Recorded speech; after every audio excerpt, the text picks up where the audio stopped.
தமிழகத்தோட புதிய முதலமைச்சரா பதவியேற்ற ஜோசப் விஜய் முதல்லயே மக்களை சந்தோஷப்படுத்துற மாதிரி ஒரு பெரிய முடிவையும் எடுத்திருக்கிறாரு. அது என்னன்னா, இனிமே மாதம் 200 யூனிட் வரை கரண்ட் ஃப்ரீன்னு அரசு ஆணையிலேயே கையெழுத்தும் போட்டுட்டாரு. இதுக்கு அதிகாரப்பூர்வமான ஜிஓவும் மே 10ஆம் தேதியே ரிலீஸ் ஆயிடுச்சு. இப்போ இந்த திட்டம் யாருக்கெல்லாம் கிடைக்கும்னு தெரியுமா?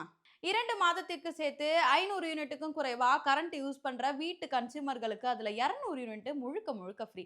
அதாவது கரண்ட் பில் கொஞ்சம் குறைய போகுது. ஆனா 500 யூனிட்ட தாண்டி யூஸ் பண்றவங்களுக்கு பழைய ரொட்டேட்டே தான் தொடரும். அவங்களுக்கு ஏற்கனவே இருந்த 100 யூனிட் ஃப்ரீ திட்டம் அப்படியே இருக்கு. இந்த திட்டத்துக்காக அரசு வருடத்திற்கும் கூடுதலா 1730 கோடி ரூபாய் செலவு செய்ய போகுதாம். அந்த பணத்தை ஈபிக்கே மானியமாவும் கொடுக்க போறாங்க.